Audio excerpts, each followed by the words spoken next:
আমি যখন প্রথম আলোতে যাই, আমি একটু লেট করে গিয়েছি। তো সামনে অনেক ভিড় ছিল। আর আমি একদম পিছনে যেয়ে বসেছি। আচ্ছা। পিছনে যেয়ে বসে এখন আমি শোটাও ঠিকমতো দেখতে পারছি না। তো আমাকে একজন ভাইয়া এসে বলছে যে, "তুমি কেন পিছনে বসেছো? তুমি হুম। সামনে চলে আসো।" তো আমি হয়তো ভেবেছি আচ্ছা সে হয়তো রেসপেক্ট এর জন্য বা ওই তাগিদে বলেছে, আমাকে হ্যাঁ। সামনে নিয়ে যাচ্ছে।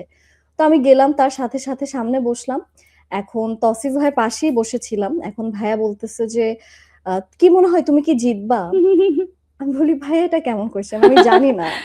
আর সেই মাঝখানে দেখি যে স্ক্রিনে আমার ক্যামেরা। নমিনেশন আর আমার ডায়ালগ চলতেছে। তখন হঠাৎ করে বলে, "তোমার দিকে ক্যামেরা আসবে, তুমি রেডি থাকো।"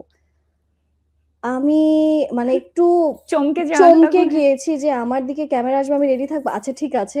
তো আমার নামটাও সেই সাথে, সাথে অ্যানাউন্স হয়ে গেল। মানে সবকিছু এত এত ফাস্ট, তাড়াতাড়ি। ফাস্ট হচ্ছিল। তো আমার জন্য সবকিছু মিলে আসলে ওই যে বললাম না যে ক্রাউন পাওয়ার মোমেন্ট আমি হুম। এক্সপেক্ট করি না আমি পাবো বাট পেয়ে গিয়েছি। এটাও আমার কাছে মনে হয় যে ঠিক ঐরকমই।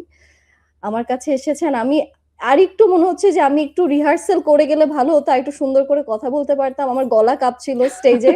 এটা আসলে হয় না। রিহার্সাল করে গেলেও কিন্তু ওই মুহূর্তে দেখা যাবে যে তো সবকিছু কি এলোমেলো হ্যাঁ, কি হয়ে যায়। এলোমেলো কি হয় সেটা আসলে এটা বলা ট্রু। যায় না। তো আমার কাছে আসলেই ওই আ ৫ থেকে ৬ মিনিট যে সময়টা ছিল মনে হচ্ছিল যে এটা যদি আমি আটকে ফেলতে পারতাম, আর আমি যদি একটু দেখতে পারতাম হুম। আমার রিঅ্যাকশন কি, কি ছিল, মানুষ বলতে পারবে কিন্তু আমি আসলে শকড ছিলাম। এখন একটু রিলসে আসলে আমরাও সবাই মিলে দেখতে এখন পারবো। হ্যাঁ, হ্যাঁ, হ্যাঁ, হ্যাঁ, ট্রু। এখন